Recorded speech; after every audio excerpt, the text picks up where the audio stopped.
Hey, I'm Barbara O'Neill, and if you're over 50 and feeling sluggish, bloated, or just not at your best, I have a simple yet powerful remedy to share with you.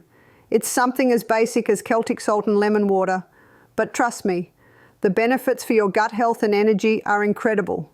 Stick with me, and I'll show you how this natural duo can transform your digestion and vitality, no matter your age.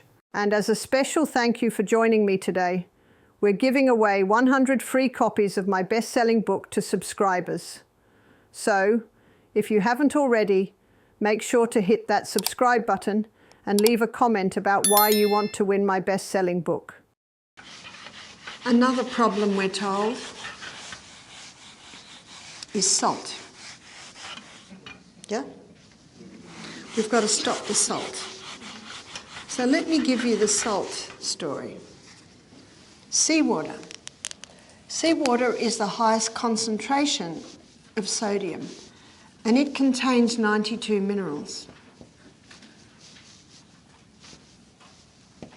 In fact, in the book The Calcium Lie by Dr. Robert Thompson, he says the clearest indicator of a creator God is seawater, because seawater has the exact mineral balance and proportion as is found in our body, in our blood, in our bones, in our tissues. And the good news is we don't have to drink seawater. In fact, we shouldn't drink seawater, predominantly. So last year when I was staying in Ireland and my friend Jenny that I stayed with, we drove 10 minutes every day and ran up and down the sand hills and dived into the sea, and I always had a couple of mouthfuls. But predominantly I drink water. Water is the liquid that God designed everyone to drink. Now, of those 92 minerals, sodium takes up 30%, and chloride takes up approximately 50%. I think it's exactly 52%. And because they're the first crystals formed when the water's evaporated, man scoops up the sodium chloride, bleaches it white, puts aluminium with it, and there's your table salt. Now be careful, they can even call that sea salt. Well, it came from the sea. But the salt, so table salt, basically is 2 minerals. The salt that we use is Celtic salt. And Celtic salt is a hand-harvested sea salt, and it contains 82 minerals. So where are the other 10? They're in such pico proportion, barely measurable, that it's inevitable that some are lost in the evaporation process. Himalayan salt is probably a little bit more freely available, and it contains 75 minerals. So it's still fairly close. The membrane around every cell in the body is a bilayered membrane, 2 layers. And there are sodium-potassium pumps inside that layer. And that sodium-potassium pumps are ever basically going like this to keep the balance of sodium, highest amounts outside the cell or extracellular. Inside the cell, it's potassium is the highest mineral. There is a little bit of sodium. But these sodium-potassium pumps keep that in its balance. But if someone is taking table salt is such harsh minerals, you inject that straight into the blood, you would kill a person. Sodium chloride needs all the other minerals to buffer those 2 harsh minerals. So someone's putting sodium chloride on their food. Have you noticed that they put it all over their food without even tasting their food? Do you know why? Because these 2 harsh minerals kill the taste buds. Whereas Celtic salt, Himalayan salt, with all the minerals, they awaken the taste buds. So let's say we've got someone having table salt on everything. So what's happening with sodium levels in their body? They're rising. And they're not eating any fresh fruit and vegetables because it takes too long, and they're so busy they just grab the quick mushy food that hardly needs 3 bites and it's down. So what's happening to potassium levels? Potassium levels now are dropping. With the rise in sodium and the drop of potassium, osmosis happens when diffusion with the highest concentration merges into the lowest concentration. What's now happening to sodium? Sodium levels are rising in the blood. That causes the cell to swell. There's your high blood pressure. The doctor's right. This salt will contribute to high blood pressure. Dr. Lilangre is a French doctor who's written a whole book on salt. It's called The Secret of the Sea, something like that. And he says, when I get a patient with high blood pressure, I immediately put them on Celtic salt because it'll bring the balance back. In the Bible it talks about salt. In Matthew chapter 5 verse 13, Jesus is speaking. He says, "You are the salt of the earth. If the salt has lost its savour, wherewith shall it be salted? It is henceforth good for nothing but to be cast out and trodden under foot of men." Old English. I love the poeticness of Old English. If the salt has lost its savour, I'd like to suggest that this salt has lost its savour. It's lost all the other minerals. What does the Bible say? It's now good for nothing but to be cast under foot of men. And when I was in Minneapolis in the winter, I saw them throwing the salt on the road to melt the snow. And I thought of that verse. I thought, oh, that must be the sodium chloride. We've often been told to avoid salt, but natural sea salts like Celtic salt are incredibly beneficial, providing 92 essential minerals our bodies need. Unlike refined table salt, which is stripped down to just sodium and chloride, Celtic salt supports health by balancing fluids, aiding digestion, and even lowering blood pressure. The real problem lies with processed salts, not mineral-rich options like Celtic salt. When used wisely, it can improve circulation and help clear arteries. I enjoy adding a pinch of Celtic salt to warm water as a natural mineral tea to replenish nutrients. And you might be surprised to see that the first alkaline food I'm putting up here is the humble lemon. And you might say, no, the lemon's acid. It is. And it's acid where it should be. There's only one part in the body that should be acid. You know where that is? Stomach. It must be acid. If someone says, I've got a very acid stomach, I say, praise God. Because if you don't have an acid stomach, you can't break your proteins down. How do you know it's acid? Well, it's sore. Well, you shouldn't feel it. I can't feel it. It means you haven't got a thick mucosa lining on the stomach. We're going to look at water tomorrow, and that's made up of water. Maybe it's because you're dehydrated. Remember, you've got to investigate. No, the lemon is acid where it should be. That's why you'll find that most of our salad dressings have lemon in them. But when it is broken down in the gut, and the minerals are dispersed and absorbed into the blood and thus to the tissues, it has an alkaline effect because the lemon is high in the alkaline minerals, which is sodium and potassium, calcium, magnesium and iron. These are the alkaline minerals, and the lemon is high in the alkaline minerals. Don't you love the lemon? Every home should have a lemon tree. And if you're in a unit, you can have a lemon tree in a pot on your veranda. Dark green leafy vegetables are also alkaline forming. Dark green leafy vegetables we should be eating every day. That's your kale, that's your parsley. And one liver herb that many people don't realise it is the lemon. So a great drink in the morning.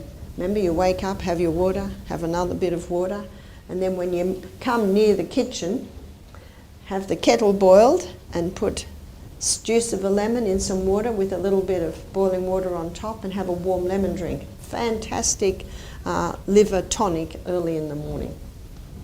Also, the lemon is an internal alkalizer, so that will do a few things too. Two simple yet powerful remedies for gut health are Celtic salt and lemon. Starting your day with warm water mixed with a pinch of Celtic salt and the juice of half a lemon can work wonders. Celtic salt, packed with 92 essential minerals, balances fluids and supports digestion, while lemon, though acidic in taste, alkalizes the body and aids pH balance. This combination stimulates bile production, crucial for breaking down fats and detoxifying the liver, and flushes out toxins, promoting a healthy gut. Incorporating this natural habit daily supports digestion, boosts nutrient absorption, and helps counter the effects of processed diets. So what causes the insulin resistance? It's the high carbohydrate, high sugar diet. It's just the cell gets to the point where it says, we've got enough. Sick of the sight of you. So how to recover from insulin resistance is to get the glucose, those carbohydrates right down. Get the fibre up, the good proteins and the healthy fats. That's the best way to recover from insulin resistance. But you just imagine for a moment, and this is happening in America a lot today, people are not drinking enough water. They're not having the whole salt, and they're definitely not having many greens, which is where your magnesiums is. So the little bit of water they're having is not getting inside the cell. They don't go out in the sunshine because they're scared of getting skin cancer. So they're not getting their vitamin D, so the calcium can't get in and the minerals can't get in. And they're trying to lose weight, so they've listened to a lot of the media hype that you've got to stop the fat because fat will make you fat. So they're on a high carbohydrate diet. Remember what fat will do? It'll give you satisfaction or a satiation, a full feeling. But if you're not having any fat, you just eat and eat and eat and eat and eat and eat. The whole packet of cookies goes, the whole chips go. There's not a sign in your body that says enough. It's the fibre, protein and the good fats that will give you that sign. So they're on a high carbohydrate diet, thinking that if they go fat-free, they'll lose weight. And can you see what's happening? The water can't get in, the minerals can't get in, the glucose can't get in, and the body says, what are we going to do? Because remember, this is the CBD of the human body. What are we going to do? And the body says, we've got one last thing up our sleeve. We'll just force it into the cell. That's high blood pressure. So high blood pressure can be a result of dehydration. It can be a result of mineral deficiency, magnesium deficiency. It can be a result of vitamin D deficiency. It can be a result of a high carbohydrate, high sugar diet. It can be a result of inactivity. So there's a whole lot of things that can come together to contribute to high blood pressure. That's why the detective hat has to be put on to find out why these things are so. And in some cases it'll be a bit of this one, in some cases a bit of that one, in some cases other things. So let's begin at the mouth. Did you know that in a state of chronic dehydration, too much saliva is produced? Some people think a dry mouth is a sign of dehydration. It is, and too much saliva can be a sign of dehydration. You see, when not enough water is going into the body, and how much water should go in? Let's do an assessment of that. So our kidneys, to know how much water should go in, we need to look at how much is coming out. So in our kidneys, we urinate out 1.5 litre loss. Now, a litre is the same as a quart. So I'm probably best, because I'm speaking to an American audience, to say quart loss. 1.5 quart loss. Out of the skin, it can be 0.5 of a quart loss. Out of the colon, 0.3 of a quart loss. And out of the lungs, it's about a 0.2 of a quart loss. So that equals 2.5 quart loss every day. So 2 quarts is 8 cups. So that's 10 glasses, 8 ounce glasses of water a day is lost out of the body. And we have no reserve tank on the back, do we? The only water that's going in is the water we take in. So we should be drinking at least 2 quarts a day. at least more if possible. Now at the moment, because you're having a steam sauna every day, I wouldn't be surprised if you've got a 0.8 of a quart loss coming out of your skin because you perspire profusely. The other half can come in your fruits and your vegetables, maybe your herb teas, vegetable juice through the day. So that's how much water we need. And Dr. Batman Gaheldi, he showed that the first place that we feel that water loss, if we're not replacing the water, the body goes into a form of drought management. And it releases a hormone to manage this drought management. It's called histamine. And if someone has an allergic response to something, what are they given?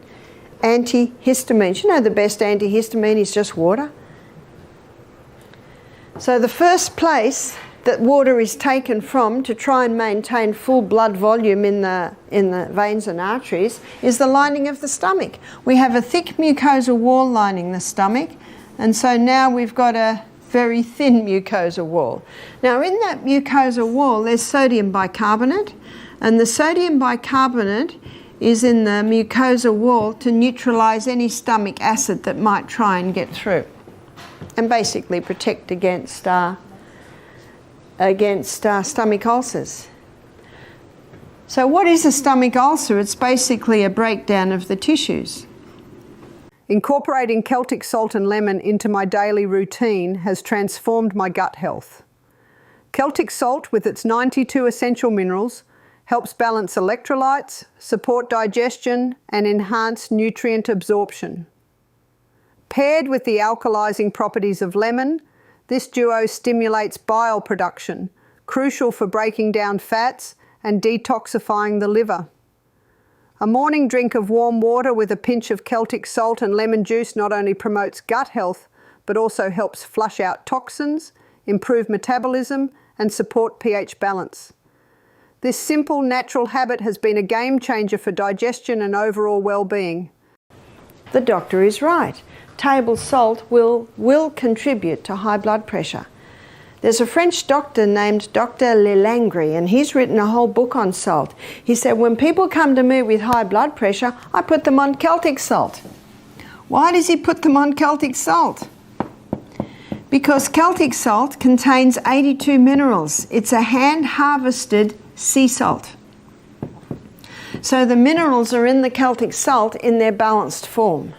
What about Himalayan salt? In many places, Himalayan salt is a lot easier to get. There's about 75 minerals. So it's pretty good. But I prefer the Celtic salt. And one reason is that the Celtic salt has 3 magnesiums. It contains magnesium chloride and magnesium bromide and magnesium sulfate. Magnesium is a water-hungry molecule, and this explains why the Celtic salt is such a moist salt, especially when we've had a lot of rain, because those 3 magnesiums absorb the moisture. And because magnesium is a water-hungry molecule, it can be used to help the water get into the cell. So when you take a crystal of Celtic salt, put it on your tongue, and some say, how big's a crystal? Well, if you've got high blood pressure, start small, about the size of a sesame seed. I don't have high blood pressure, so I might have about 3 times little sesame seeds. Put it on your tongue, your mucous membranes start absorbing the minerals, the magnesium is taken to the cell membrane, and you drink your water, and that magnesium pulls that water inside the cell. It's the quickest way to hydrate a body. The only time excess water drinking can be dangerous is if people drink too much at once and don't have the minerals that are in the Celtic salt to pull that water inside the cell. Thank you for joining me today to learn about the incredible benefits of Celtic salt and lemon water for gut health and energy. It's such a simple, natural habit that can truly transform your well-being. I encourage you to give it a try and see the difference for yourself.